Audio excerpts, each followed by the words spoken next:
पापी गुद्धिया का छलावा। हमारे वेद पुराणों में कई ऐसे राज छुपे हैं जो आज भी हम नहीं जानते। ऐसी कई चीजें हैं जो आज भी अज्ञात हैं और हमारी समझ से परे हैं। इसी तरह एक और चीज है जिसके बारे में शायद लोग अनजान हैं। मुझे लगता है कि हमारे आसपास एक अंधेरी दुनिया है और उस दुनिया के कई छुपे हुए राज हैं। हम जैसे लोगों के लिए उस अंधेरी दुनिया के रहस्य को उजागर करना, यानी एक छोटा दिया लेकर अंधेरे में रास्ता तलाशने जैसा है। जब भी हमारे पूर्वज हमें अपने समय की कुछ कहानियां बताते हैं या भूत प्रेतों के बारे में किस्से सुनाते हैं, तो हम उन्हें अक्सर बकवास मान लेते हैं। हम इस अंधेरी दुनिया की बातों को झूठ समझते हैं और उसका मजाक उड़ाते हैं। लेकिन कभी कभी अचानक हमें कुछ अजीब सा एहसास होता है कि यह सिर्फ कहानियां नहीं हैं, इनमें कुछ राज छुपे हैं। जब हमें कोई डरावना एहसास होता है तो हम सोचने लगते हैं कि यह कैसे हो सकता है, लेकिन इसका हमारे पास कोई जवाब नहीं होता। वह बस एक रहस्य बनकर रह जाता है। पीछे रह जाते हैं तो सिर्फ सवाल और घटनाएं। ऐसी ही एक घटना मेरे एक दोस्त के साथ घटी थी। इसे आप छलावा कहें या कुछ और, लेकिन किसी की सिर्फ एक कल्पना कैसे किसी के विनाश का कारण बन सकती है, यह इसका एक जीता जागता उदाहरण है। मैं आगे बताऊंगा कि मैंने ऐसा क्यों कहा है। अभी तो मैं आपको बस वो घटना बताता हूं जिसे हम भूत कहते हैं। वह किसी इंसान के लिए वरदान हो सकता है, लेकिन हर चीज की एक कीमत होती है जो कभी ना कभी हमें चुकानी पड़ती है। मेरा नाम नीरज है। आज मैं आपको मेरे एक दोस्त के साथ घटी घटना बताने जा रहा हूं। हालांकि मुझे उस घटना का कोई अनुभव नहीं था, लेकिन मैं उस घटना को जानता हूं क्योंकि मेरे दोस्त अभिषेक ने मुझे हर एक चीज के बारे में बताया था। बस उसका अंत मुझे पता नहीं है, लेकिन मैं जानता हूं कि उसका अंत कैसा हुआ होगा। इसलिए अब इस बात का निर्णय आप सभी को खुद करना होगा कि वह घटना सत्य है या असत्य। क्या आपके साथ भी कभी ऐसा हुआ है? आप कुछ सोच रहे होते हैं और कुछ वक्त बाद या फिर कुछ दिन बाद बिल्कुल वैसा ही आपके साथ होने लगता है या फिर आपके सामने घटित होने लगता है। किसी अनजान जगह पर आपको कुछ अजीब चीजें दिखाई देती हैं, कुछ भयानक अनुभव होते हैं। यदि कोई आपसे कहता है कि कुछ बुरा होने वाला है, किसी जगह पर कुछ बहुत ही भयानक चीज है, किसी चीज का वास है या कोई है जो उस जगह पर मंडरा रहा है, तो आप भी उस जगह पर बुरी चीजों का अनुभव करने लगते हैं। अभिषेक अक्सर भूत प्रेतों की कहानियों को लेकर मजाक किया करता था। उसे ऐसी कहानियों से बहुत चिढ़ थी। उसके लिए भूत पिशाच की बातें बस किसी बकवास की तरह होती थीं। कभी कभी तो वह हम पर भी गुस्सा हो जाता था। उसके मुताबिक यह सभी फर्जी कहानियां हैं या फिर मूर्ख लोगों द्वारा लोगों को बेवकूफ बनाने के लिए बनाई गई बातें हैं। अभिषेक पढ़ा लिखा था। वह अपना काफी समय मोबाइल या लैपटॉप पर काम करने में और पढ़ाई करने में बिताता था। कभी कभी वह भूत प्रेत और पिशाच के बारे में कहानियां भी पढ़ता था और घंटों तक हमारे साथ उनके बारे में बातें करता था। वह हमसे कहता था कि दुनिया में कोई भूत नहीं है, हम बस अपने अतीत से डरते हैं। हम सब ने अपने अतीत में कुछ गलतियां की हैं और वही हमारी गलतियां भूत हैं। उन्हीं को हम भूत समझ लेते हैं और उस वजह से हमारे मन में डर बना रहता है। जब भी हम किसी ऐसी जगह पर फंस जाते हैं या सुनसान जगह पर चले जाते हैं, तब हमारा ही अतीत हमारे सामने भूत बनकर खड़ा हो जाता है और उसी से हम डर जाते हैं। बाकी सब कुछ झूठ है, सब कुछ छलावा है। एक दिन लैपटॉप पर कुछ खोजते समय अभिषेक को एक लिंक मिली।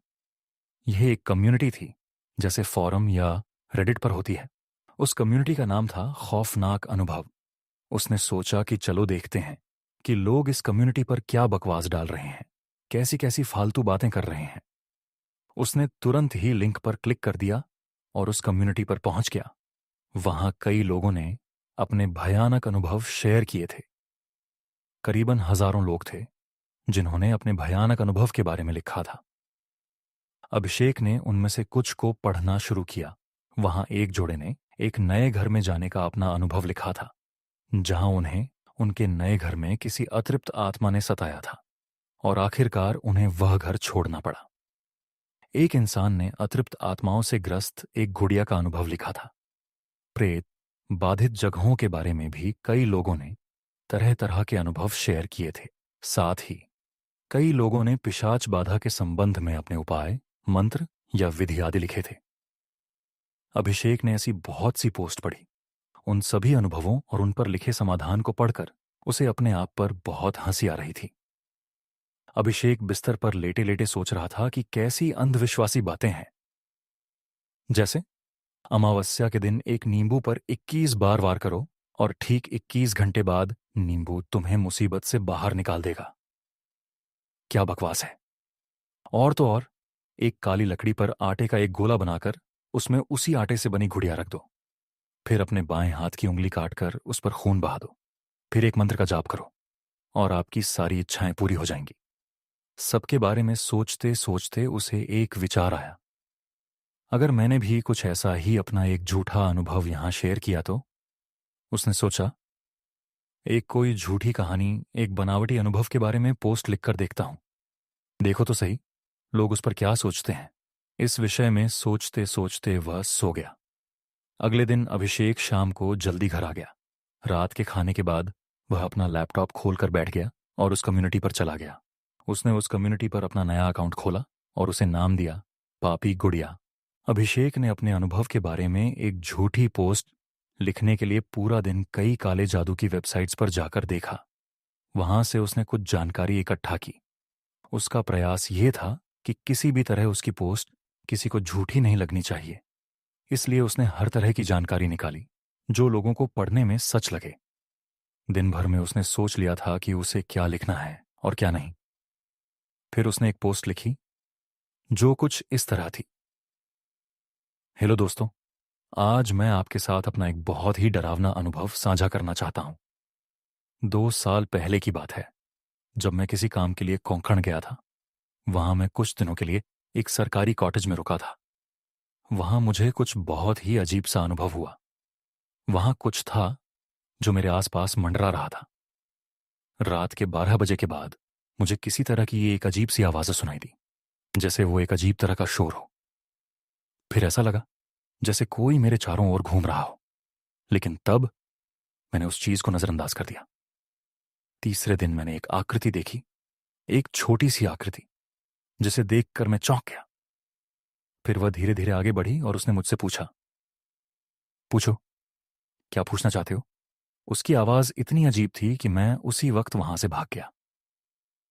यह पोस्ट लिखने के बाद अभिषेक ने उसे कम्युनिटी में पोस्ट कर दिया। उसने सोचा, अब देखता हूं कि लोग इस पर कैसे प्रतिक्रिया देते हैं। और मैंने वह पूरी रात बाहर एक बस स्टैंड पर बिताई। अभिषेक अपनी एक झूठी कहानी में रंग भर रहा था। उसने आगे लिखा, अगली सुबह मैं घबराया हुआ वापस कॉटेज पर चला गया, अपना सामान उठाया और अपने घर लौट आया। मुझे लगा कि मैं मुसीबत से छुटकारा पा चुका हूं, लेकिन नहीं, वह गुड़िया मुझे फिर से दिखाई देने लगी। उसके आने से पहले मुझे एक अजीब सी आवाज़ सुनाई देती थी। फिर कहीं अंधेरे में वह खड़ी दिखाई देती।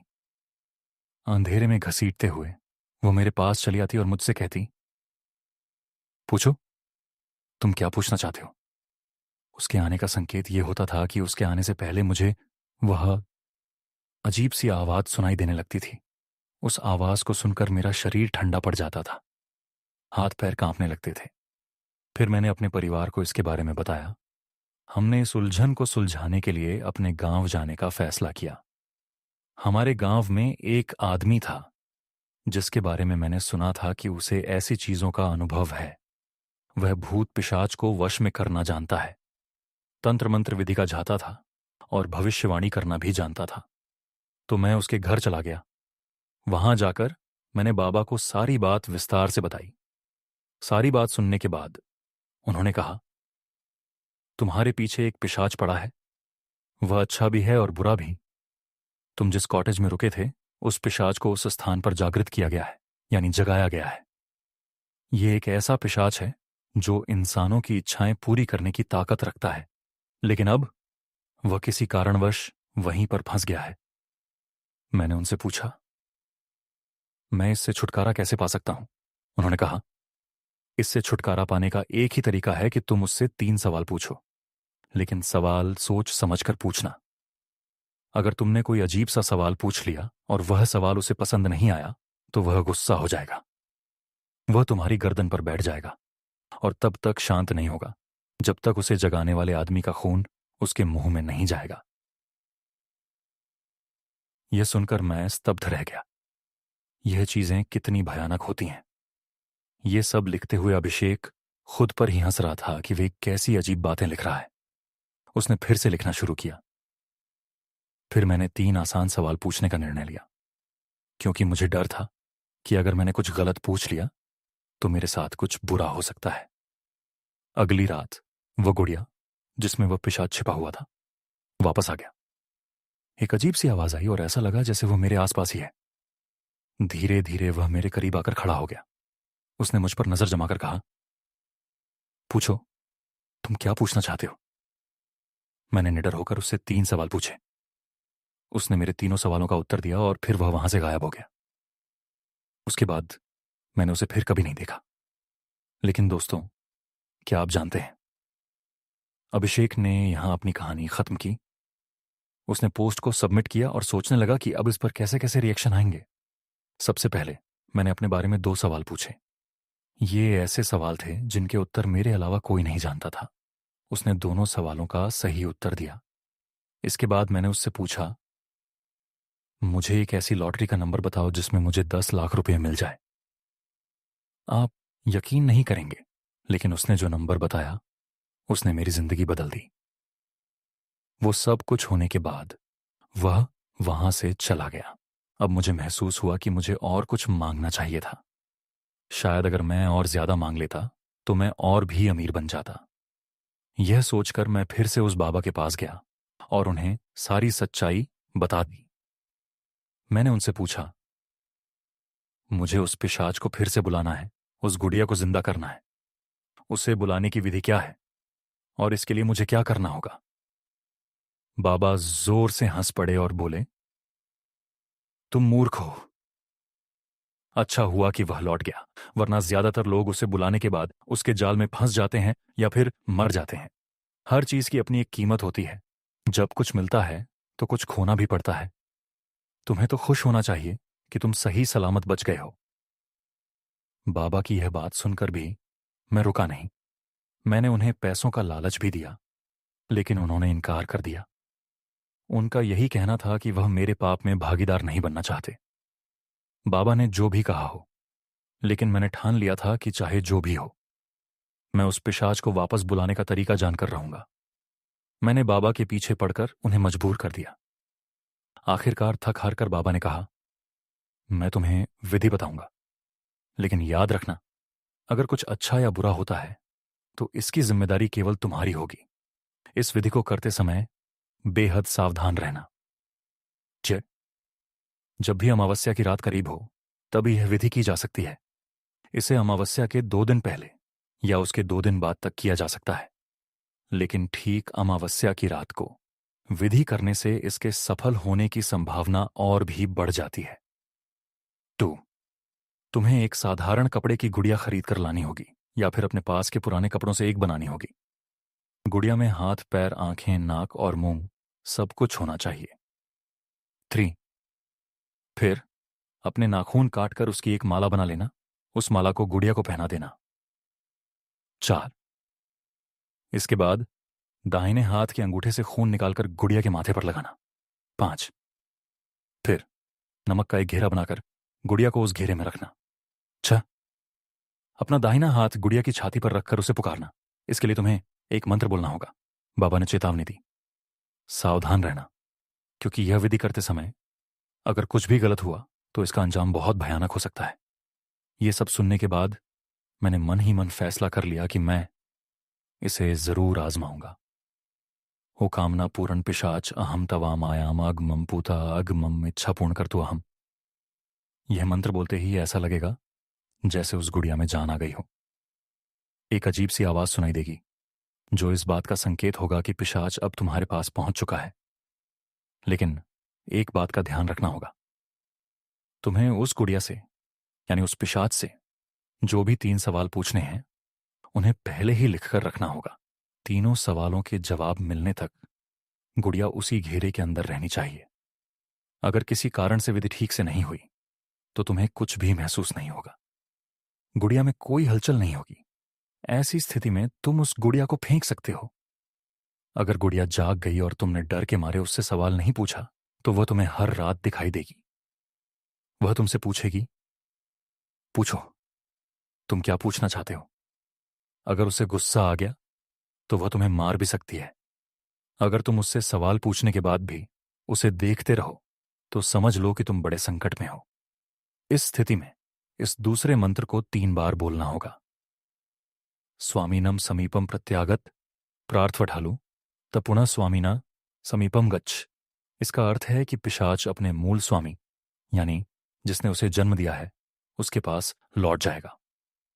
यह सब लिखने के बाद अभिषेक ने अपनी पोस्ट पब्लिश कर दी। उसे यह सोचकर हंसी आ रही थी कि उसने कितनी बढ़िया और डरावनी कहानी गढ़ी है। वह सोच रहा था कि लोग इसे पढ़कर जरूर डर जाएंगे। उस समय रात के 12 बज रहे थे और वह अमावस्या की रात थी। अभिषेक अपनी कहानी पर मुस्कुराते हुए सो गया। अगले दिन जब वह काम से घर लौटा तो उसने रात का खाना खाया और अपना लैपटॉप खोलकर बैठ गया। वह यह देखना चाहता था कि उसकी पोस्ट पर लोगों ने क्या क्या कमेंट किए हैं। कई लोगों ने उसकी पोस्ट को लाइक और शेयर किया था। एक कमेंट में लिखा था, कितना खौफनाक अनुभव है। एक दूसरी टिप्पणी में सवाल पूछा गया, आप इस विधि के लिए उस बाबा को पैसे देने के लिए तैयार थे, तो फिर आपने इसे यहां पर फ्री में क्यों पोस्ट किया। यह पढ़कर अभिषेक हंस पड़ा। उसने कमेंट का जवाब देते हुए लिखा, मैं बस देखना चाहता हूं कि कौन कौन इस विधि को करने की हिम्मत रखता है। वहीं एक ने लिखा था, क्या बकवास कहानी है। इस कमेंट को पढ़कर अभिषेक खूब हंसा। वह वहां लिखना चाहता था, तुम सही हो, लेकिन उसने ऐसा नहीं किया क्योंकि वह देखना चाहता था कि आने वाले दिनों में लोग उसकी पोस्ट पर और क्या क्या लिखते हैं। कुछ दिन और बीत गए। दिन ब दिन लोग उसकी पोस्ट पर कमेंट कर रहे थे। अभिषेक हर रात उस कम्युनिटी में जाकर कमेंट्स पढ़ता और उन्हें पढ़कर मजा लेता। वह सोच रहा था कि लोग कितने बेवकूफ होते हैं, किसी भी बात को सच मान लेते हैं। उसकी पोस्ट पर ज्यादातर लोगों को उसका अनुभव सच लग रहा था और इस बात से अभिषेक बहुत खुश था। आज अमावस्या है और मैं यह विधि करने जा रही हूं। मैं पिछले 2 दिनों से इसकी तैयारी कर रही हूं। गुड़िया और बाकी सभी सामान तैयार है। कल मैं आपको विस्तार से बताऊंगी कि क्या हुआ। रात के 11 बज चुके थे। बिना कुछ लिखे उसने अपना लैपटॉप बंद किया और सोने चला गया। काफी देर तक उसे नींद नहीं आई क्योंकि उसके मन में बार बार यही ख्याल आ रहा था, क्या उस लड़की ने सचमुच यह विधि की होगी। क्या उसने सचमुच यह सब कुछ आजमाया होगा। अगर किया तो क्या हुआ होगा। इन सब के बारे में सोचते सोचते अभिषेक के शरीर पर रोंगटे खड़े हो गए। भले ही यह एक मजाक था, लेकिन फिर भी यह डरावना था। इन विचारों के बीच अभिषेक को थोड़ी देर बाद नींद आ गई। सुबह जब वह उठा तो काम पर जाने से पहले उसने अपनी पोस्ट को एक बार फिर से चेक किया। अभी तक उस लड़की की कोई नई कमेंट नहीं आई थी। अभिषेक उसकी प्रतिक्रिया पढ़ने के लिए उत्सुक था। उस दिन ऑफिस में बहुत काम था। काम करते करते कब रात के 11 बज गए उसे पता ही नहीं चला। देर रात जब वह घर पहुंचा तो बहुत थक चुका था। बाहर ही खाना खाकर वह सीधे बिस्तर पर गिर पड़ा और सो गया। रात का सन्नाटा और कुत्ते की आवाज उस रात बाहर बहुत अंधेरा था। अचानक कहीं से एक कुत्ते के भौंकने की आवाज आई। उस आवाज ने अभिषेक की नींद तोड़ दी। फिर कुत्ते ने भौंकना बंद कर दिया और एक अजीब सी धीमी आवाज उसे सुनाई देने लगी, जैसे कोई उसे बुला रहा हो। आधी नींद में अभिषेक ने अपनी आंखें खोली। बोझिल आंखों से उसने अपने आसपास देखा। खिड़की से बाहर की रोशनी कमरे में फैली हुई थी और उस रोशनी में उसने कुछ अजीब सा देखा। वह लगभग 1 फुट लंबी सफेद कपड़े से सिली हुई एक गुड़िया थी। उस गुड़िया को देखकर अभिषेक को झटका सा लगा। उसकी नींद पूरी तरह उड़ गई। घबराकर वह उठकर बैठ गया। उसकी गर्दन के रोंगटे खड़े हो गए। सामने खड़ी गुड़िया अब हिलने लगी थी और धीरे धीरे अभिषेक की ओर बढ़ रही थी। रात के गहरे सन्नाटे में गुड़िया के घिसटने की आवाज उसे साफ सुनाई दे रही थी। अभिषेक कांपती आंखों से गुड़िया को देखता रहा। उसे नहीं पता था कि यह सब सच में हो रहा है या फिर यह कोई बुरा सपना है। उसका पूरा शरीर सुन्न पड़ चुका था। गुड़िया अभिषेक के पास आकर खड़ी हो गई। फिर उसने अजीब आवाज में कहा, पूछो, तुम क्या पूछना चाहते हो? यह सुनकर अभिषेक के पूरे शरीर पर डर हावी हो गया। वह जोर से चिल्ला पड़ा। लड़खड़ाते हुए वहां से भागने की कोशिश की, लेकिन उसी बीच चक्कर खाकर वहीं गिर पड़ा। अगले दिन जब अभिषेक जागा तो उसे बहुत तेज बुखार था। उसने काम से एक दिन की छुट्टी ले ली। दोपहर को वह डॉक्टर के पास गया, दवाई ली और दिन भर घर पर आराम किया।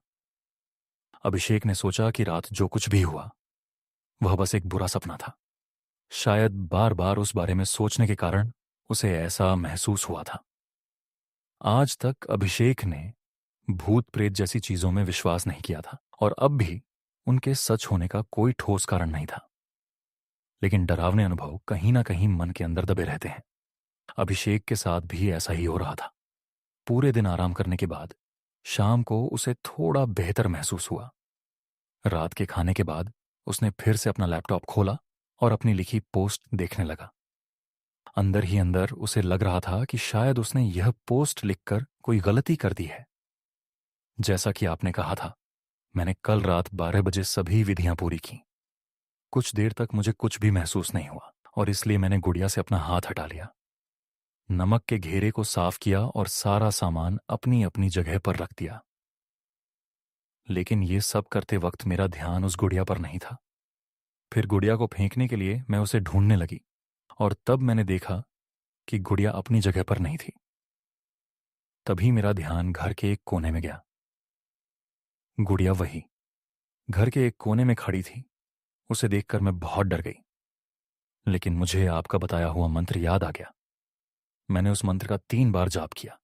उसके बाद वह शांत हो गई और वहां से चली गई। अभी तक मेरे साथ कुछ भी बुरा नहीं हुआ है। लड़की की टिप्पणी पढ़कर अभिषेक का दिल जोर से धड़कने लगा। उसकी पोस्ट पर और भी कई नए कमेंट्स आए थे। कई लोगों ने लिखा था कि कल अमावस्या की रात थी और उन्होंने भी उस विधि को आजमाया था। इसके बाद उन्होंने अपने अनुभवों के बारे में लिखा। बहुत बहुत धन्यवाद। मैंने आपके निर्देशानुसार सभी विधियां पूरी की और गुड़िया को जगाया। मैंने उससे 3 सवाल पूछे और फिर वे चली गई। आपने जो कुछ भी लिखा था वह सब सच था। मुझे माफ कीजिए, लेकिन विधि करते समय मुझसे कुछ गलती हो गई। मैंने गुड़िया को 2 बार पुकारा और तभी मैंने अपने हाथ के नीचे गुड़िया की हरकत महसूस की। मैं बहुत डर गया और तीसरी बार बुलाए बिना ही अपना हाथ हटा लिया। तब मैंने देखा कि गुड़िया वहां से गायब हो गई। कृपया मुझे बताएं कि मुझे अब क्या करना चाहिए। जाने के लिए मंत्र बोला है, लेकिन मुझे अब भी डर लग रहा है। इन टिप्पणियों को पढ़ने के बाद अभिषेक ने बिना कुछ और पढ़े लैपटॉप बंद कर दिया। वह सिर पकड़कर बैठ गया। उसे कुछ समझ नहीं आ रहा था कि ऐसा कैसे हो सकता है। उसका दिमाग इस बात को समझने में नाकाम था कि जो उसने मजाक में लिखा था वह लोगों का वास्तविक अनुभव कैसे हो सकता है। अभिषेक का मन बेचैन हो गया उस वक्त। बाहर अंधेरी रात थी। कमरा बेहद शांत था। घड़ी की टिक-टिक के अलावा कहीं से कोई आवाज नहीं आ रही थी। आधी रात का समय हो चला था। रात के 12 बज चुके थे। अभिषेक अपने कमरे में अपना चेहरा घुटनों में दबाए बैठा हुआ था। उसका दिमाग चकरा रहा था। उसे समझ नहीं आ रहा था कि यह सब आखिर हो क्या रहा है। सन्नाटे के बीच डर और अनिश्चितता ने अभिषेक को पूरी तरह जकड़ लिया था और अचानक उसे वह आवाज सुनाई दी। 1 बार, 2 बार और फिर बहुत सारी आवाजें। अभिषेक ने घबराहट में अपना सिर उठाया। उसकी धड़कन तेज हो गई। हाथ पांव थरथराने लगे। उसके सामने 1 नहीं, 2 नहीं, बल्कि कई सारी छोटी छोटी गुड़ियां खड़ी थीं। वे जोर जोर से हंस रही थीं। अभिषेक की आंखें बड़ी बड़ी हो गईं। उसका चेहरा थरथराने लगा। पूरा शरीर पसीने से लबालब हो चुका था। एक एक कर वे सारी गुड़ियां अभिषेक की ओर बढ़ने लगीं। अभिषेक उन्हें देखकर अपनी जगह पर ही जम गया। धीरे धीरे वे सभी गुड़ियां अभिषेक के पास इकट्ठा हो गईं। फिर एक अजीब सी आवाज में बोलीं, पूछो, तुम क्या पूछना चाहते हो? बहुत देर तक उनकी अजीब सी पतली आवाज कमरे में गूंजती रही। अभिषेक वहीं पर गिर पड़ा। शायद उसे चक्कर आ गया था। अभिषेक को अपने गर्दन पर एक हल्का सा स्पर्श महसूस हुआ। दोस्तों, आपको क्या लगता है कि अभिषेक के साथ क्या हुआ होगा? आपका जो भी तर्क हो, लेकिन मैं आपको मेरा तर्क बताता हूं। अगले दिन अभिषेक के कमरे में उसकी लाश मिली। मुझे यह पता था कि वह ऐसा कुछ कर रहा था। मतलब उसने जो भी पोस्ट लिखी थी और उस पर जो भी कमेंट आए थे, उसने मुझे ऑफिस में इन सब के बारे में बताया था। उसकी मौत के बाद मैंने उसकी पोस्ट को बहुत ढूंढा, पर वह पोस्ट मुझे कहीं भी नहीं मिली। जहां तक मेरा तर्क है, अभिषेक ने अपनी पोस्ट में उस गुड़िया से छुटकारा पाने के लिए एक मंत्र दिया था। मंत्र के 3 बार जाप से वह गुड़िया अपने मालिक के पास वापस चली जाती थी। लेकिन अभिषेक ने इस बारे में नहीं सोचा था कि वह गुड़िया, वह पिशाच, उसका मालिक कौन था। दरअसल वह खुद ही उस पिशाच का मालिक था। उसने खुद ही उस सोच, उस पिशाच को जन्म दिया था। तो दोस्तों, ये रहा मेरा तर्क। बाकी आपको क्या लगता है? आप इस बारे में क्या सोचते हो? अपनी राय जरूर कमेंट में लिखें। Haunted cafe, horror stories in Hindi. Shortcut Jennifer एक फ्रीलांस फोटोग्राफर थी। वह एक बहुत ही फ्री स्पिरिटेड लड़की थी और अपनी लाइफ को अपने टर्म्स पर जीती थी। उसका बिंदास एटीट्यूड सभी को पसंद आता था। जो भी पैसे वह अपनी फोटोग्राफी से कमाती, वह पहाड़ों की नई नई जगहों को एक्सप्लोर करने में लगा देती थी। जेनिफर को सोलो ट्रैवलिंग यानी अकेले ट्रैवल करना बहुत पसंद था। इस बार भी वह अकेले ही एक बिल्कुल अनएक्सप्लोर्ड हिल स्टेशन पर आई थी। वह जगह एक गांव के पास थी। उस पहाड़ के ऊपर एक ऐसी जगह थी जहां से जो नजारा दिखता था वह किसी जन्नत से कम नहीं लगता था। और वहां जाने तक का एक ट्रैक था जो करीबन 6 किलोमीटर लंबा था। जेनिफर ने वह नजारा देखने के लिए अपना बैकपैक और कैमरा उठाया और वह उस ट्रैक पर चली गई। उसके साथ कुछ और भी लोग उस ट्रैक पर जा रहे थे। जेनिफर बस ऊपर के व्यू के बारे में सोचती हुई खुद को मोटिवेट करती ऊपर चढ़े जा रही थी। कुछ दूर चलते ही जेनिफर को पहाड़ के ऊपर जा रहा एक कच्चा रास्ता दिखा। जेनिफर ने ठीक से देखा तो वह कच्चा रास्ता ऊपर जाकर ट्रैक के रास्ते में मिल रहा था। जेनिफर को लगा वह एक शॉर्टकट है और जेनिफर को ट्रैकिंग का काफी एक्सपीरियंस था, तो उसने वह कच्चा रास्ता ले लिया।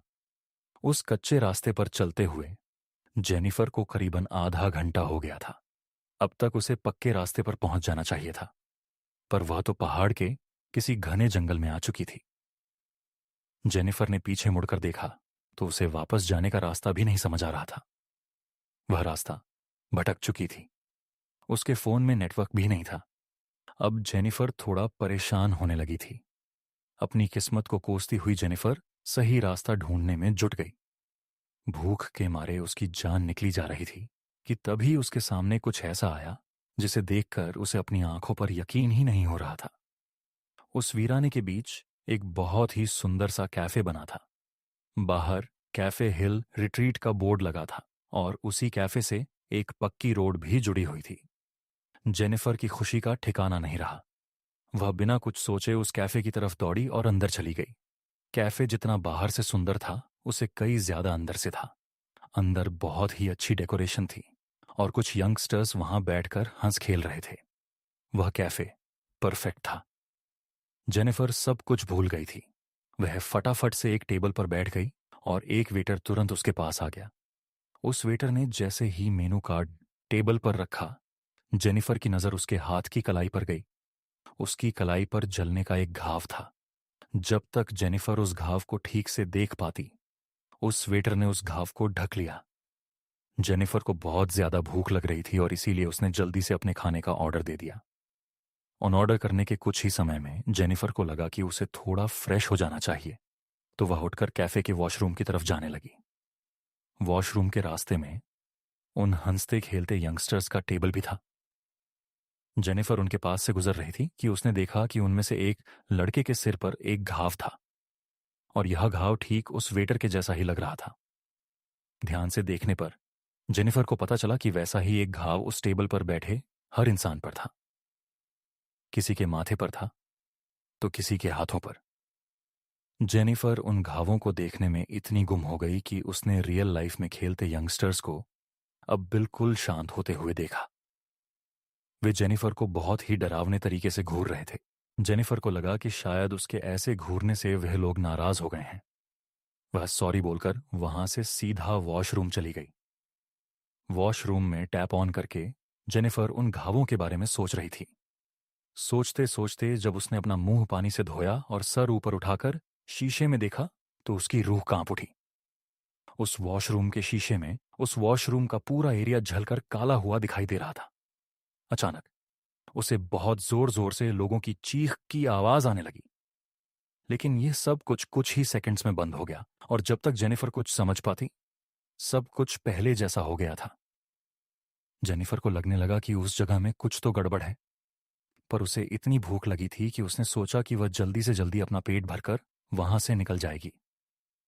जेनिफर सर झुकाकर अपनी टेबल पर पहुंची और अपने खाने का इंतजार करते हुए उसने एक सिगरेट लाइट की और उसे पीने लगी। जेनिफर ने सिगरेट का धुआं छोड़ते हुए देखा कि पूरे कैफे में सन्नाटा था और कैफे में मौजूद हर एक इंसान उसे ही घूर कर देख रहा था। उनकी आंखों में इतना गुस्सा था कि जेनिफर घबरा उठी। देखते ही देखते उन सबके चेहरे बदलने लगे और उनके शरीर बिल्कुल काले पड़ गए। वह वेटर जो जेनिफर से बहुत मुस्कुराकर बात कर रहा था अब जेनिफर की तरफ गुस्से में तेजी से दौड़ता हुआ आ रहा था। जेनिफर ने सहम कर उस सिगरेट को अपने पानी के गिलास में डालकर बुझा दिया। जेनिफर को कुछ समझ नहीं आ रहा था और वह बहुत ज्यादा डर चुकी थी। इससे पहले वह कुछ कर पाती उसने देखा कि वहां बैठे लोग जिनके शरीर काले पड़ रहे थे अब राक्षस की तरह टूट रहे हैं। यह देखकर जेनिफर के डर की मारे चीख निकल गई। वह अपना सामान उठाकर जैसे तैसे उस कैफे से बाहर भागी और जब उसने वहां से निकलकर पीछे मुड़कर देखा तो उसे वह खूबसूरत कैफे नहीं बल्कि एक पूरी तरह जली हुई पुरानी खंडहर दिखाई दी। जेनिफर बिना कुछ सोचे बस वहां से रोड पर भागती गई। रोड पर भागते हुए उसे एक गाड़ी दिखी और उस गाड़ी में उसी एरिया में रहने वाला कोई आदमी था। जेनिफर की ऐसी हालत देखकर उस गाड़ी वाले इंसान ने जेनिफर को अपनी गाड़ी में लिफ्ट दे दी। जेनिफर ने अपने साथ हुआ हादसा जैसे तैसे करके उस आदमी को समझाने की कोशिश की। जेनिफर को लगा था कि वह आदमी उसको पागल समझेगा, पर उस आदमी ने कुछ ऐसा कहा जो जेनिफर ने कभी सोचा भी नहीं था। उसने जेनिफर को बताया कि जिस जगह की वह बात कर रही थी वह 10 साल पहले एक कैफे हुआ करता था। एक बार एक कस्टमर उसी कैफे में सिगरेट पी रहा था और उसने सिगरेट को बिना बुझाए ही अपने टेबल के पास फेंक दिया था।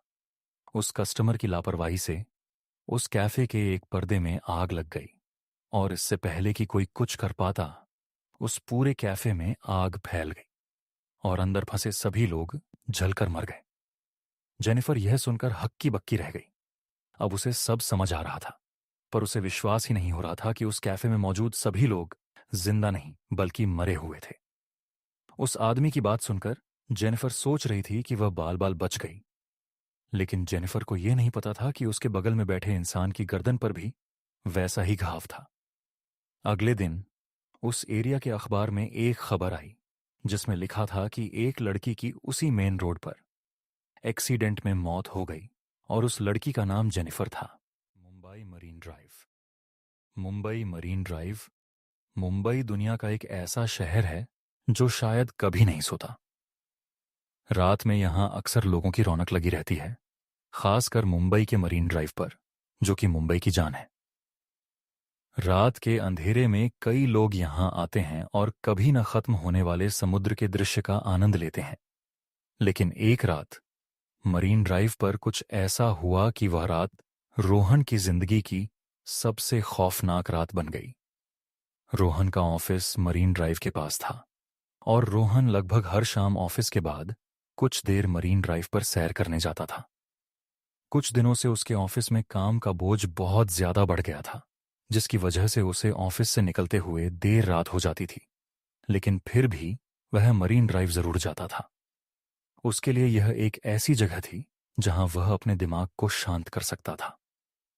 एक रात उसे ऑफिस से निकलते हुए 2 बज गए। वह रोज की तरह उस रात भी मरीन ड्राइव पर गया, लेकिन उस रात हवा में एक अजीब सी ठंडक थी। मरीन ड्राइव पर ठंडी रात में अक्सर कई लोग वहां बैठा करते थे, लेकिन उस रात रोहन बिल्कुल अकेला था। दूर दूर तक उसे कोई नजर नहीं आ रहा था, लेकिन वह यह सब इग्नोर करके कान में ईयरफोन लगाए वहां वॉक करने लगा। वह गाना एंजॉय करते हुए वॉक कर ही रहा था कि अचानक उसकी ईयरफोन में आवाज आनी बंद हो गई। उसका फोन अचानक से स्विच ऑफ हो गया था।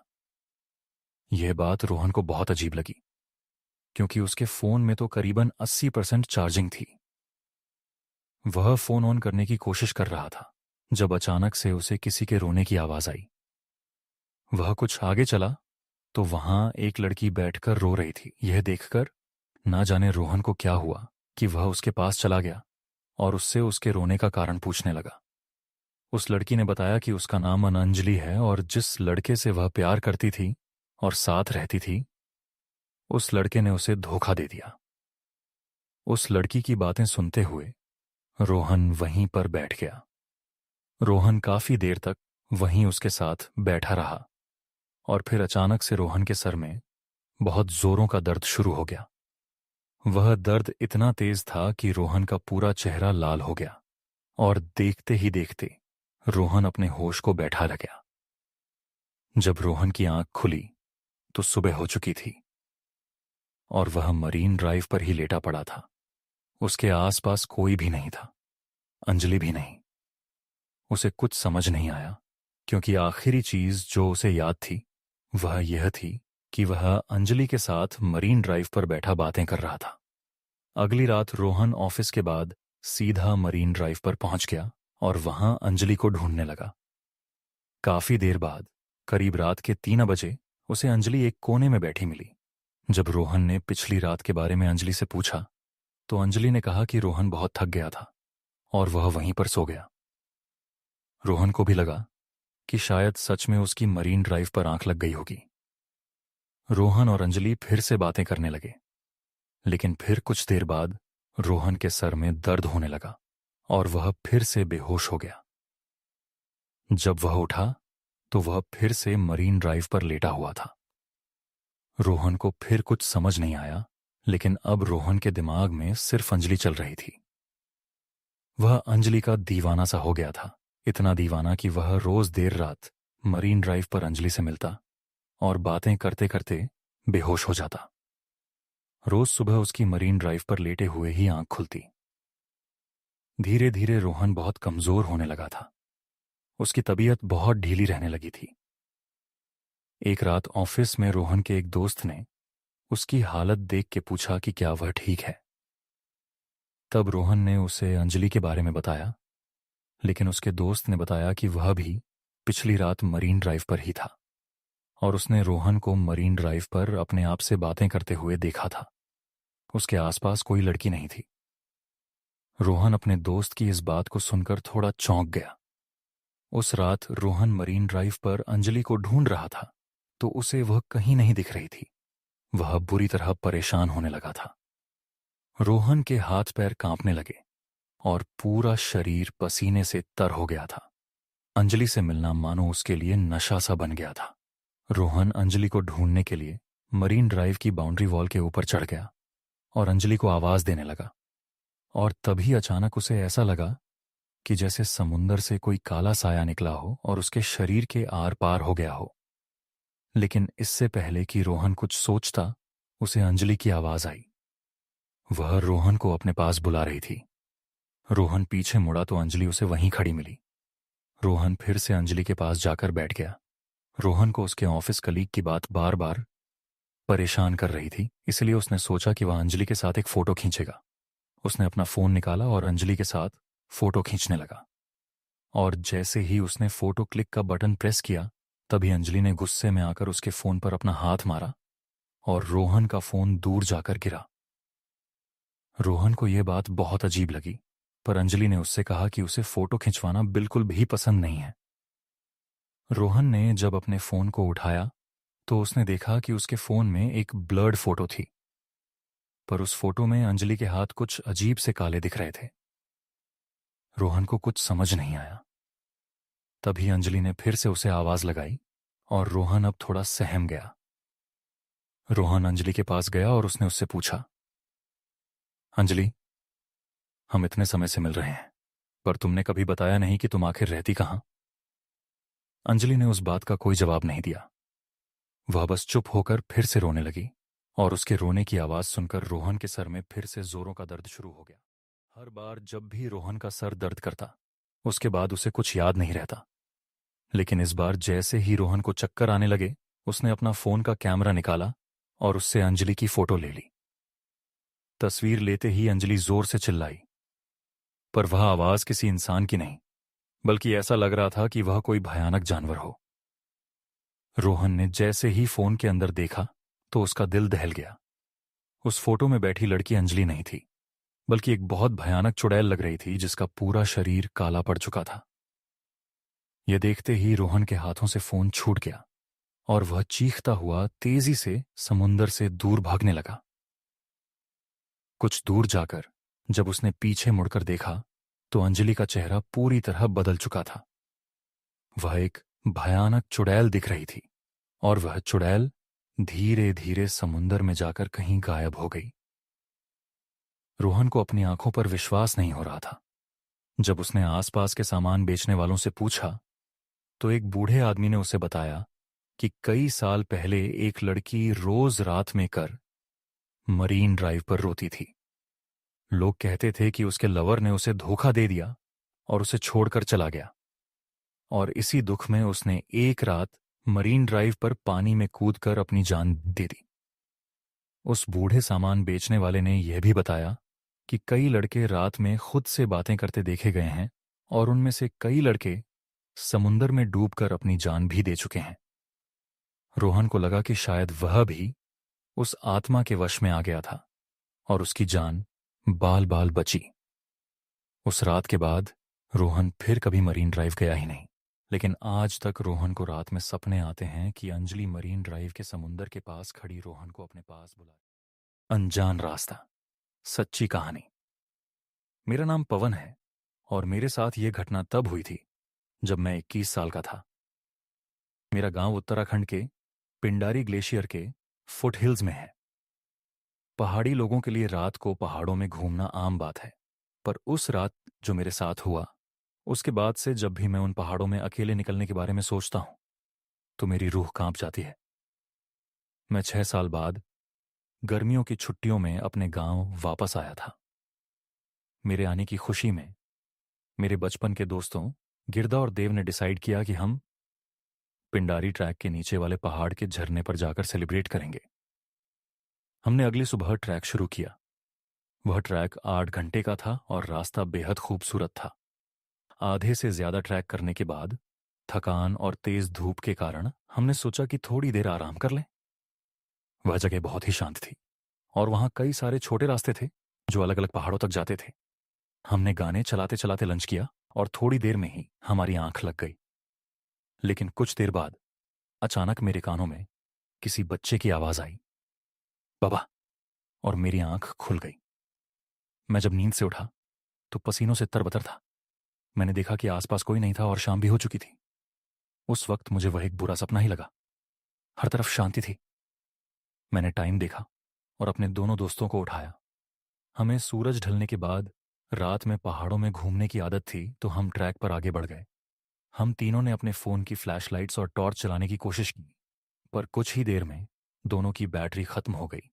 कोई और चारा नहीं था, इसलिए हमने अपने अंदाजे से एक रास्ता पकड़ लिया। हम कई घंटों तक उस रास्ते पर चलते रहे, पर चढ़ाई बढ़ती जा रही थी। रास्ता पतला हो रहा था और हम थे कि झरने तक पहुंच ही नहीं पा रहे थे। पर न जाने वहां की हवा में ऐसा क्या था कि मुझे हर समय ऐसा लग रहा था जैसे कोई मेरा पीछा कर रहा है। लेकिन मैं जितनी बार पीछे मुड़ता, मुझे सिर्फ पेड़ और झाड़ियां ही नजर आती थीं। कई घंटों तक जंगल में भटकने के बाद हम समझ गए थे कि हम सही रास्ते से काफी दूर आ चुके हैं। शायद हम चलते चलते किसी दूसरे ही पहाड़ पर पहुंच गए थे। हमारे शरीर थक कर चूर हो गए थे और हमने एक सही जगह पर अपना तंबू लगा दिया। लेकिन तंबू लगाते वक्त मुझे झाड़ियों से फिर से एक छोटी लड़की की आवाज आई। ऐसा लग रहा था कि कोई छोटी लड़की मुझे कुछ बोलने की कोशिश कर रही थी, पर मुझे समझ नहीं आ रहा था। मैंने उसे अपने मन का वहम समझा और सीधा खाना खाकर सो गया। कुछ देर बाद मेरी आंख खुली मैंने देखा कि मेरे शरीर को कोई घसीट कर कहीं ले जा रहा है। मैंने गर्दन उठाकर देखा तो मुझे एक भयानक दानव जैसा आदमी घसीट रहा था। उसे देखकर मेरी चीख निकल गई और तब उस आदमी ने मुझे पलटकर गुस्से से देखा। दोस्तों, इस हफ्ते द क्राइम शो पर हमने कवर की है इंडिया के सबसे बड़े मिस्टीरियस मर्डर की कहानी, आरुष तलवार मर्डर केस। वीडियो का लिंक डिस्क्रिप्शन और पिन कमेंट में है। और अपने पंजों से मुझ पर वार कर दिया। तभी अचानक मेरी नींद टूटी। मैं अपने टेंट में ही लेटा हुआ था। जो आग हमने लकड़ी से जलाई थी वह बुझ चुकी थी, पर अभी सुबह नहीं हुई थी। मेरी नींद उड़ चुकी थी, लेकिन मेरे बगल में देव आराम से सो रहा था। पर गिरदा टेंट में नहीं था, वह गायब था। मैं अपने टेंट से बाहर निकलकर गिरदा को तलाशने लगा कि तभी मुझे देव की चीखने की आवाज आई। मैं बहुत डर गया और तुरंत वापस टेंट में गया, लेकिन देव आराम से सो रहा था। मैंने देव को जगाकर उसे सब कुछ बताया और तभी हमें टेंट के बाहर एक छाई दिखी। वह परछाई ठीक उसी भयानक दानव जैसी लग रही थी जैसे मैंने सपने में देखा था। देव की डर के मारे चीख निकल गई और उस दानव को चीर दिया। और उस फटे हुए टेंट से अब वह साफ साफ दिखाई दे रहा था। एक बेहद डरावना चेहरा जो शायद सड़ गल चुका था। लंबे लंबे बाल और उसके भी लंबे पंजों के नाखून, नुकीले दांत और गुस्से से लाल आंखें। वह कोई जानवर जैसा नहीं लग रहा था, पर ऐसा लग रहा था जैसे कोई एलियन हो। हम जैसे तैसे करके उस स्थान से बाहर भागे। हमें कुछ भी समझ नहीं आ रहा था कि आखिर हो क्या रहा है, पर हम भागते रहे। थोड़ी दूर पर हम एक अजीब से रास्ते पर पहुंच गए। रास्ता बहुत पतला था और हम बार बार फिसल रहे थे। मुझे भागते हुए ऐसा महसूस हो रहा था जैसे कुछ नुकीला बार बार मेरे शरीर पर लग रहा है। लेकिन हम भागते रहे और कुछ देर बाद झाड़ियों के बीच जाकर गिर गए। उस वक्त तक सब शांत हो गया था और वहीं से हमें नीचे कुछ ही दूर एक गांव दिख रहा था। हमें अपनी जान बचाने के लिए उस गांव तक पहुंचना था। तब मेरी नजर देव की शर्ट पर गई। उसे खून बह रहा था। उसी तरीके से मेरा भी खून बह रहा था। हमारे शरीर पर सैकड़ों कट्स लगे हुए थे। ऐसा लग रहा था जैसे किसी ने हमें बुरी तरह नोचा हो। तभी हमें उसी दानव की आवाजें सुनाई दी। हम तब तक भागते रहे जब तक हमारा शरीर बेजान नहीं हो गया। हम दोनों बहुत बुरी तरीके से घायल हो चुके थे और हमारे दोस्त गिरदा की भी कोई खबर नहीं थी। तभी मुझे ऐसा महसूस हुआ कि कोई हमारी तरफ आ रहा है। मैंने देखा तो वह एक बकरी चराने वाला था। उसने हम दोनों की ऐसी हालत को देखकर शोर मचाना शुरू कर दिया और कई गांव वाले वहां आकर जमा हो गए। उन्हें देखते ही मानो हम दोनों बेहोश ही पड़ गए। पूरी एक दिन की बेहोशी की हालत में रहने के बाद हमें होश आया। हम दोनों के शरीर पर पट्टियां बंधी थीं और वह गांव के मुखिया का घर था। होश में आते ही हमने उन्हें सब कुछ बताया। जब हमने उन्हें वह सब बताया जो हमारे साथ हुआ तो वह थोड़ी देर के लिए शांत हो गए। फिर उन्होंने बताया कि हमारा बचना किसी जादू से कम नहीं था, क्योंकि उस पहाड़ में कई काले तंत्र करने वाले तांत्रिक वास करते थे और कई साल पहले एक आदमी वहां उनको काबू करके उनकी शक्तियां पाने गया था। उस आदमी ने उनकी शक्तियों पर काबू पाने के लिए कई जानवरों और इंसानों की बलि भी दी और फिर वह उन्हीं पहाड़ों में कहीं गायब हो गया।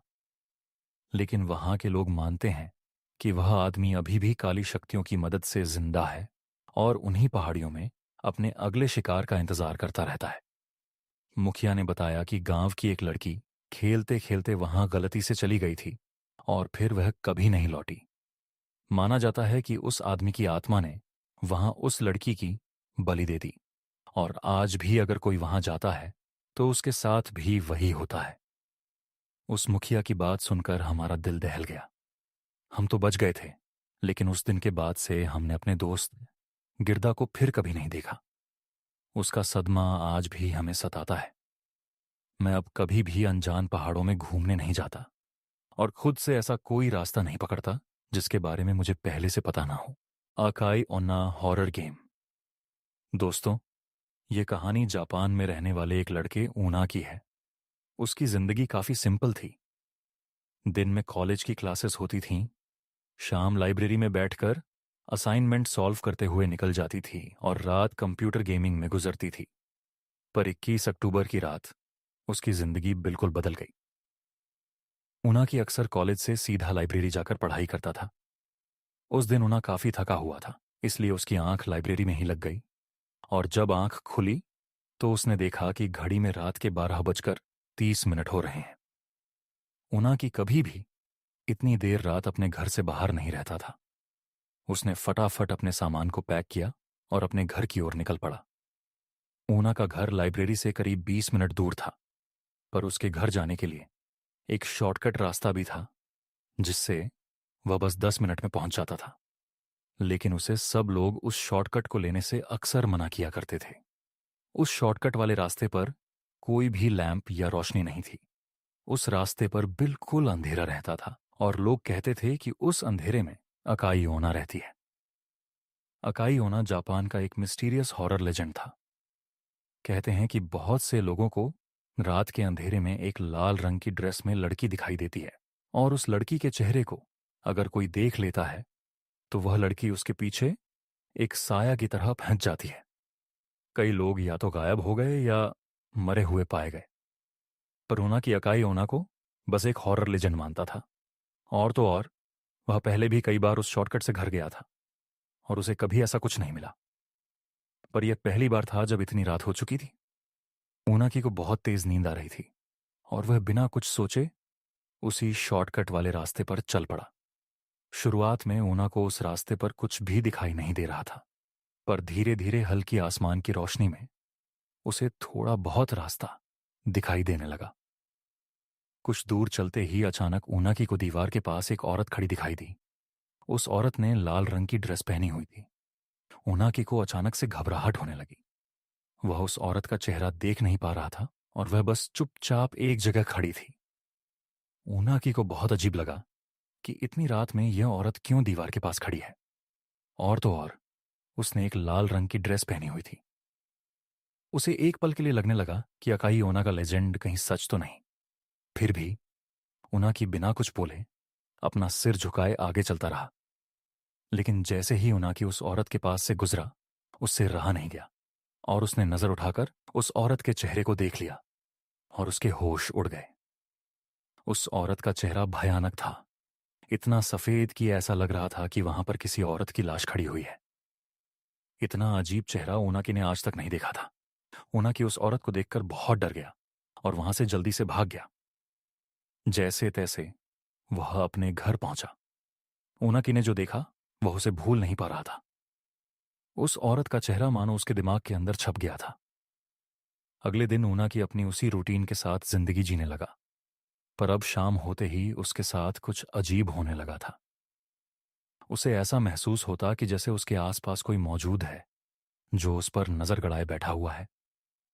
ऐसी ही एक रात ओनाकी अपने बिस्तर पर चादर ओढ़कर सो रहा था।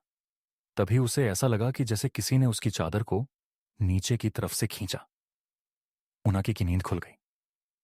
उसने सहमी नजरों से इधर उधर देखा तो उसे कुछ नहीं दिखा, पर तभी उसकी आंखों के सामने एक लाल परछाई तेजी से कमरे की खिड़की के बाहर चली गई। ओनाकी को अपनी आंखों पर विश्वास नहीं हो रहा था।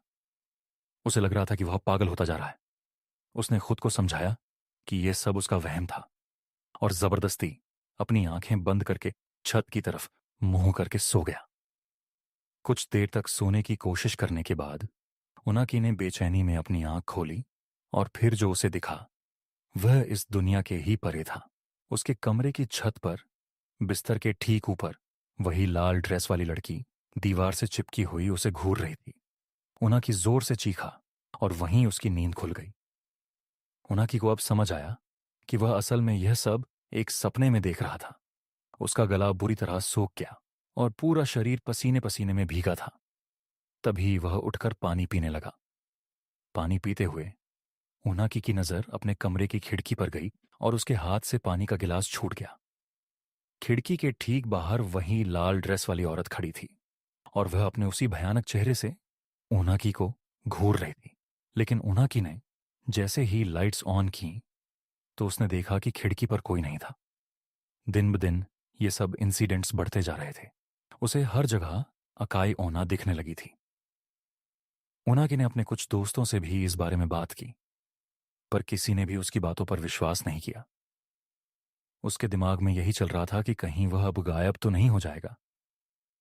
ऊनाकी का डर बढ़ता ही जा रहा था। उसने डिसाइड किया कि वह पुलिस स्टेशन जाकर वहां से मदद मांगेगा, पर तभी उसे अपने घर के मेन गेट खुलने की आवाज आई। ऊनाकी हिम्मत करके बाहर देखने गया तो उसने देखा कि उसके घर का दरवाजा पूरा खुला हुआ था और बाहर से तेज हवाएं अंदर आ रही थीं। ऊनाकी ने अपने एक दोस्त को सब कुछ बताने के लिए फोन मिलाया। वह बस अपने साथ हुए इंसिडेंट्स के बारे में बोलता चला गया।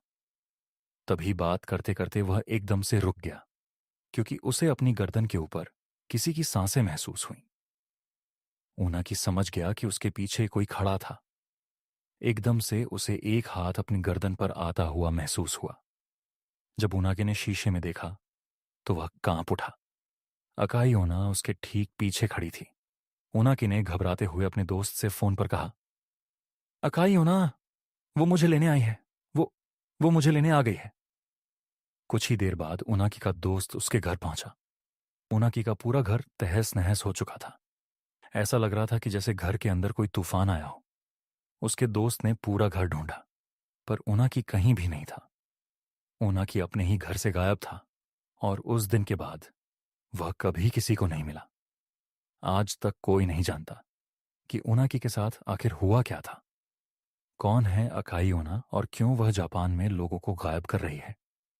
इन सभी सवालों के जवाब तो हमारे पास नहीं है, पर हम सिर्फ इतना जानते हैं, अगर आपको कभी कोई ऐसी औरत किसी अंधेरी गली में खड़ी दिखाई दे तो वहां से वापस मुड़ जाना ही बेहतर है। 17 साल की समृद्धि ने छोटी उम्र में ही अपनी मां को खो दिया था। तब से उसके पापा गौतम ही उसकी पूरी जिंदगी थे। समृद्धि के पापा ने कभी भी उसे अपनी मम्मी की कमी महसूस होने नहीं दी, पर उनकी लाइफ में एक दिन ऐसा आया जिसने उनकी जिंदगी बदल दी। एक यूजुअल संडे का दिन था। समृद्धि के पापा कुर्सी पर बैठकर अखबार पढ़ रहे थे और समृद्धि अपने रूम में कथक डांस की प्रैक्टिस कर रही थी। तभी अचानक से घर की डोरबेल बजी। दरवाजा खोलने पर बाहर सूट पहने एक लॉयर खड़ा था। उसने बताया कि गौतम के चाचा का देहांत हो गया है और उन्होंने अपनी एक हवेली विरासत में गौतम को सौंपी है। गौतम को यह बात बहुत अजीब लगी, क्योंकि उनकी अपने चाचा से बिल्कुल नहीं बनती और वह करीबन 15 सालों से उनसे नहीं मिले थे। पर जब उस लॉयर ने पूरा पेपर वर्क दिखाया तो गौतम को समझ आया कि यह सब सच था।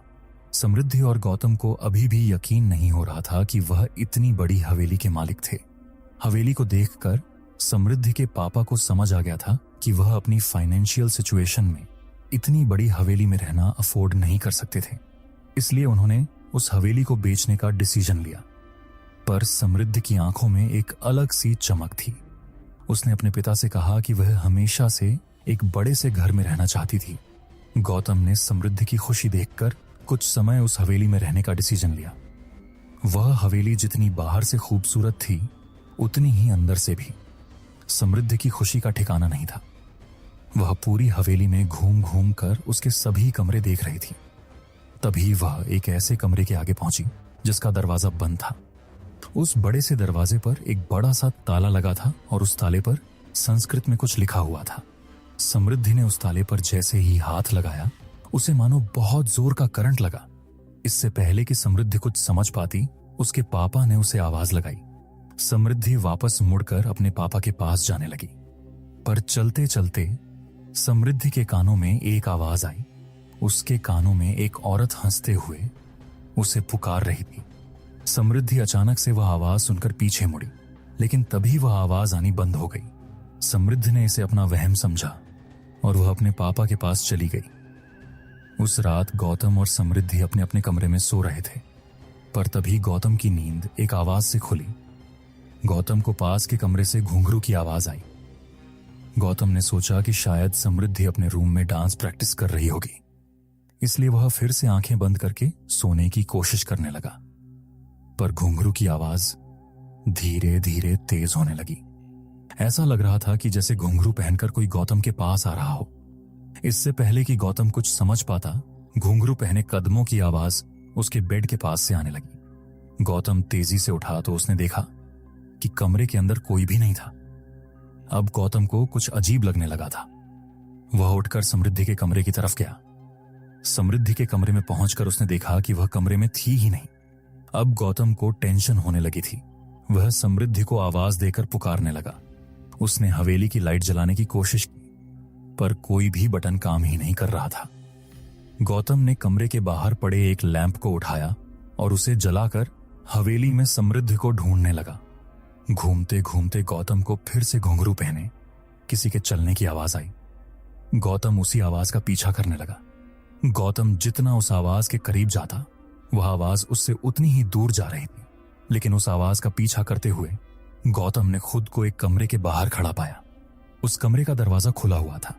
कमरे के बीचों बीच गौतम को कुछ ऐसा दिखा जिससे उसकी रूह कांप गई। उस कमरे के अंदर एक लड़की साड़ी पहने घुंघरू डालकर डांस कर रही थी। इससे पहले कि वह कुछ समझ पाता, गौतम को उस लड़की का चेहरा दिखा और उसका दिल दहल उठा। वह लड़की कोई और नहीं बल्कि समृद्धि ही थी, पर समृद्धि बिल्कुल भी नॉर्मल नहीं लग रही थी। उसने बहुत सारा मेकअप किया हुआ था जो उसके पूरे चेहरे पर फैला हुआ था। उसके बाल बिखरे हुए थे और वह बंगाली भाषा में कुछ गाना गा रही थी। गौतम यह सब देखकर बहुत डर गया। वह दौड़कर समृद्धि के पास गया।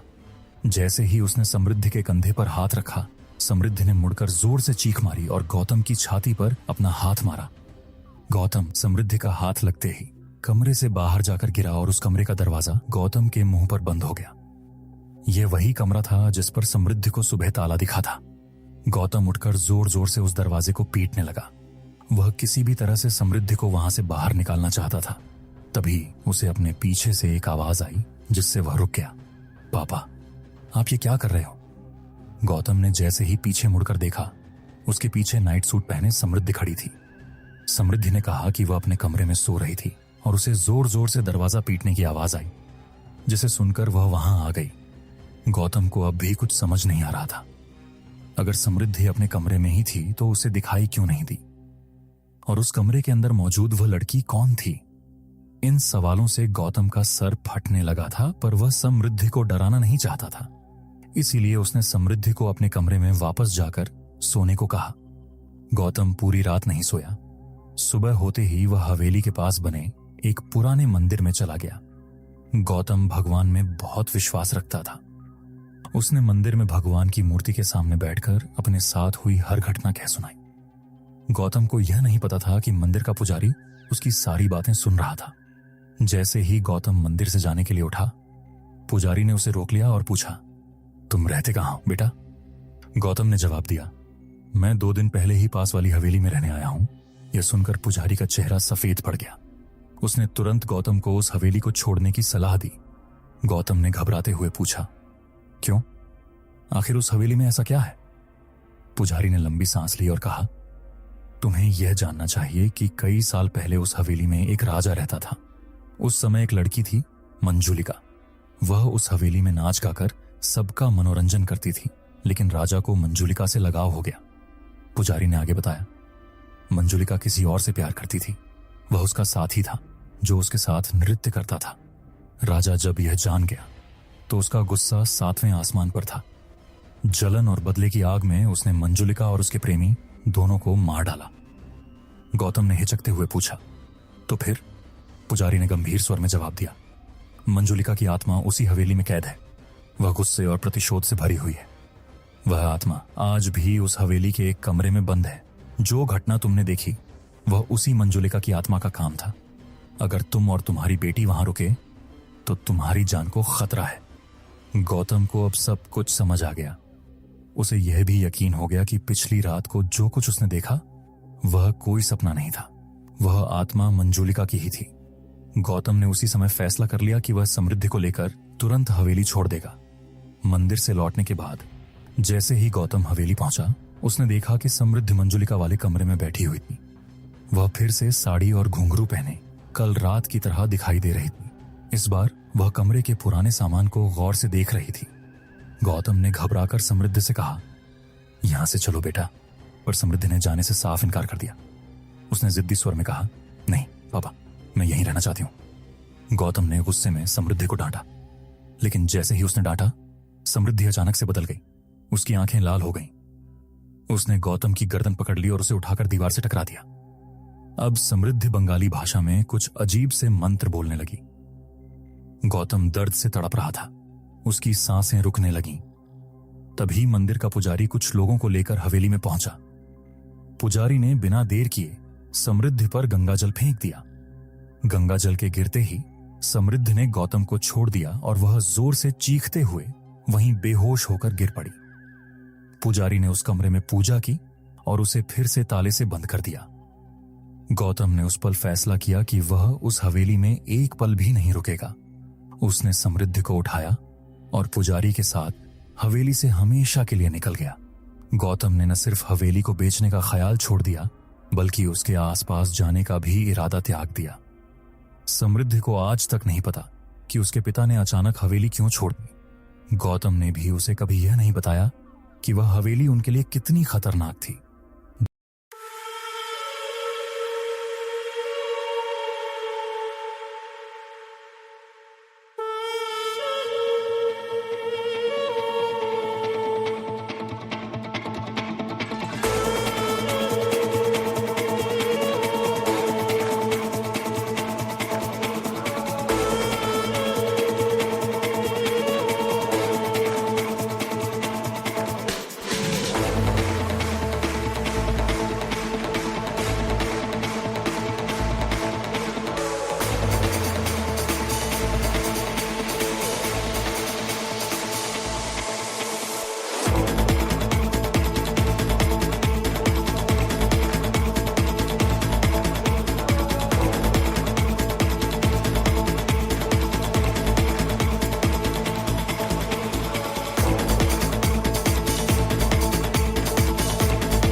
Smile, real horror story. आशी अभी अभी कॉलेज के लिए उत्तराखंड छोड़कर दिल्ली एक नए फ्लैट में रहने के लिए आई थी। उसे अपने कॉलेज से कुछ आधा घंटा दूर एक फ्लैट मिला। अगले 2 दिन आशी और उसके मम्मी पापा, जो उसे छोड़ने आए थे, उसका घर सेटअप करने लगे। घर सेटअप करते हुए उन्हें पिछले ऑनर्स का एक गत्ते का बॉक्स मिला, पर उसे उन्होंने जैसे तैसे साइड में छोड़ दिया। 3 दिन बाद आशी को अलविदा कहकर उसके मम्मी पापा वापस अपने घर उत्तराखंड निकल गए। जाते जाते आशी की मम्मी पीछे मुड़ी और कस के उसे दोबारा गले लगाकर कहने लगी कि उन्हें कुछ अजीब सी बेचैनी हो रही है। अच्छा होता अगर आशी इस बेचैनी को थोड़ी और सीरियसली लेती, क्योंकि अगले कुछ दिनों में जो उसके साथ घटने वाला था वह किसी ने भी सोचा नहीं था। आशी को फोटोग्राफी और एडिटिंग का बहुत शौक था और वह इसी फील्ड में आगे भी कुछ करना चाहती थी, मगर घर पर पैसों की थोड़ी कमी होने की वजह से वह कभी अपने लिए प्रोफेशनल कैमरा खरीद नहीं पाई थी। पर वह दिल्ली आकर खुश थी। उसने कॉलेज में बहुत से दोस्त बना लिए थे। आने वाले सैटरडे को उसने अपने दोस्तों के लिए एक छोटी सी पार्टी भी रख ली। देखते ही देखते शुक्रवार आ गया। कॉलेज से लौटते ही उसने पार्टी के लिए घर की साफ सफाई शुरू कर दी। बालकनी साफ करते हुए उसकी नजर कोने में पड़े उस गत्ते के बॉक्स पर पड़ी जो इतने समय से बाहर पड़े पड़े बिल्कुल सड़ गया था। उस बॉक्स से सड़ रहे गत्ते की स्मेल आ रही थी, मगर न जाने क्यों वह आशी को अपनी तरफ आकर्षित कर रहा था। जब आशी ने वो बॉक्स खोलकर देखा तो उसमें पुराने सामान के साथ एक विंटेज कैमरा और एक रील पड़ी थी। आशी यह देख बहुत खुश हो गई और उसने झट से वह कैमरा खोलकर पुरानी रील हटाई और नई रील भर उससे फोटो खींचनी शुरू कर दी। वह कहीं ना कहीं हैरान भी थी कि इतने पुराने बॉक्स में जब बाकी सब तबाह हो चुका है तो ये कैमरा अभी तक कैसे चल रहा है। पर उसने अपने इन सारे ख्यालों को साइड में रखा और जल्दी से जाकर बाहर लगे फूलों, गमलों और पौधों की फोटो खींचने लगी। आशी के फ्लैट के ठीक सामने एक बूढ़ी आंटी मिसेस कौशिक रहती थी, जो हर सुबह उसे कॉलेज जाते समय गुड मॉर्निंग कहा करती थी। उन्हीं आंटी और उनकी बिल्ली को बालकनी पर देख आशी ने उनकी भी कुछ फोटो खींची और सोचा कि उन तस्वीरों को वह डेवलप करवाकर आंटी को गिफ्ट करेगी। अगले दिन सुबह सुबह आशी ने पास के एक फोटो स्टूडियो से सारी तस्वीरें डेवलप करवाई और एक एनवेल्प में डालकर सीधा मिसेस कौशिक के पास चली गई, जिन्हें वह फोटोज बहुत ज्यादा पसंद आईं। जब आशी घर लौटी तो उसने बाकी तस्वीरों को भी देखना शुरू किया और हर तस्वीर में उसे एक बहुत ही अजीब चीज नोटिस हुई। उस कैमरे से ली गई हर तस्वीर के बैकग्राउंड में कहीं ना कहीं एक बहुत ही धुंधला सा साया था, जिसके मुंह पर एक मुस्कान थी। उन फोटोज को देखते देखते आशी उनमें कहीं खो सी गई। उसे ऐसा लगने लगा कि जैसे उस साये की मुस्कान धीरे धीरे हर तस्वीर में बढ़ती जा रही है और हर दूसरी तस्वीर में वो कैमरे के करीब आता जा रहा है। तभी अचानक आशी के घर की घंटी बजी। जब आशी ने दरवाजा खोला तो वहां उसके दोस्त खड़े थे। सैटरडे आ चुका था और उसके दोस्त हाउस पार्टी के लिए पहुंच गए थे। पर आशी को अपनी तबीयत थोड़ी खराब लग रही थी, इसलिए उसने पार्टी कैंसिल कर दी और अपने फ्रेंड्स को वापस भेज दिया। जब वह अपने कमरे में वापस आई तो उसका ध्यान फिर से उस कैमरे पर गया।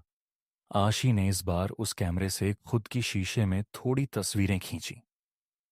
तभी अचानक उस शीशे पर एक क्रैक बनने लगा। यह देखकर आशी के हाथ से वह कैमरा छूट गया।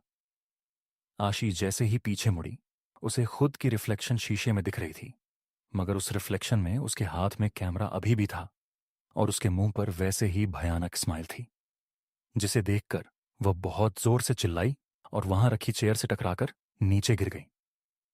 जब वह उठी तो वो शीशा बिल्कुल नॉर्मल था, बस उस पर एक क्रैक था। उसे लगा यह सब उसका भ्रम है, इसलिए वह चुपचाप जाकर सो गई। 2 दिन बाद आशी किताबें पढ़ते पढ़ते अपने लिविंग रूम में ही दोपहर में आंख लग गई और रात को उसकी नींद 3 बजे खुली।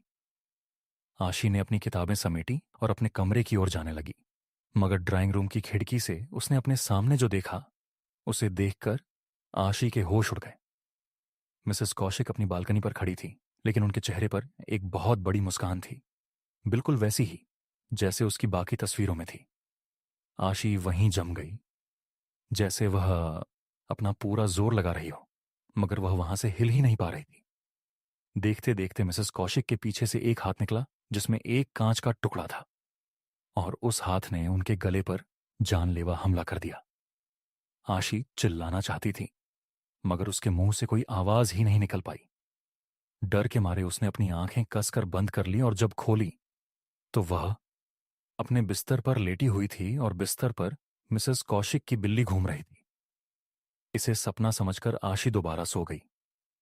आशी सीधा अगली रात 9 बजे अपने दोस्त के कॉल से उठी और उसने उस बिल्ली को वहीं कमरे के कोने में बैठा हुआ देखा। वह बिल्ली गौर से एकटक बस उस कैमरे को देखे जा रही थी, पर आशी की आंखें खुली की खुली रह गईं जब उसने अपने बिस्तर पर उस बिल्ली के पंजे से लगे हर तरफ खून के निशान देखे। आशी ने भागकर वापस अपनी खिड़की पर जाकर देखा तो मिसेस कौशिक वहीं थी, जहां उसने कल रात उन्हें खड़ा देखा था, और उनके हाथ में वह कांच का टुकड़ा था। उनके बगल में उनकी बिल्ली एक खून के तालाब में बैठी अपने पैर चाट रही थी। आसपास के फूल मुरझा गए थे और गमलों में सारे पौधे भी मर गए थे। आशी दौड़कर अपने कमरे में गई तो वह बिल्ली गायब हो चुकी थी, मगर वह खून के निशान अभी तक उस कमरे में चारों ओर फैले हुए थे। आशी को कुछ समझ नहीं आ रहा था। बस उसने जल्दी से जाकर उस कैमरे को अपने डस्टबिन में फेंक दिया। तब उसकी नजर बॉक्स में पड़ी पुरानी रील पर पड़ी। जब उसने उसे गौर से देखा तो उसे रियलाइज हुआ कि वह पुरानी रील वही मिसेस कौशिक, वही पौधे और फूलों की थी जो बस 3 दिन पहले खींची थी। मगर इस बार वो साया बिल्कुल साफ साफ दिखाई दे रहा था। हर तस्वीर में आशी ही खुद पीछे खड़ी हुई थी और उसके चेहरे पर वही भयानक स्माइल थी। आशी को लगा कि वह पागल होती जा रही है, और जैसे ही उसने आगे की तस्वीरें देखी उसका पूरा शरीर सुन्न हो गया। आगे की तस्वीरें आशी की ही थीं, कई उसके बचपन की, कई उसके स्कूल की, और हर तस्वीर में वो साया आशी के बिल्कुल पीछे खड़ा था, उसे अपनी डरावनी मुस्कान के साथ देखता हुआ। एकदम से पीछे डस्टबिन में पड़े कैमरा से एक क्लिक की आवाज आई, मगर पीछे कुछ भी नहीं था। और तब आशी ने उस रील की आखिरी तस्वीर देखी, और वह आखिरी तस्वीर भी आशी की थी। ड्राइंग रूम में हाथ में रील लिए डमिन में से खींची हुई फोटो। मगर उस फोटो की सबसे डरावनी बात यह थी कि फोटो में आशी के बिल्कुल सामने मिसेस कौशिक और बहुत सारे ऐसे ही लोग एक लंबी भयानक स्माइल के साथ खड़े थे। कांपते कांपते आशी ने ऊपर देखा तो वही साया आशी के ठीक सामने आकर जोर से चिल्लाया, स्माइल। उस रात के बाद से आशी कॉलेज नहीं आई, ना ही वह किसी का फोन उठा रही थी। चिंता में अगले ही दिन उसके दोस्त फ्लैट के एजेंट के साथ अंदर घुस गए, मगर वहां कोई नहीं था। बस ढेर सारा सामान, और सामान के बिल्कुल बीच एक विंटेज कैमरा और एक रील जो आशी के मम्मी पापा आशी के सामान के साथ अपने साथ ले गए। कई महीनों तक आशी का कुछ पता नहीं चला, लेकिन एक दिन आशी के छोटे भाई ने भी कैमरा उठाया और उसने भी अपने घर के बाहर पेड़ की फोटो खींची जो 3 दिन बाद पूरी तरह से सड़ गया। जब उसके छोटे भाई ने वह फोटो डेवलप कराई तो उसे दिखा कि उस पेड़ के पीछे आशी खड़ी थी,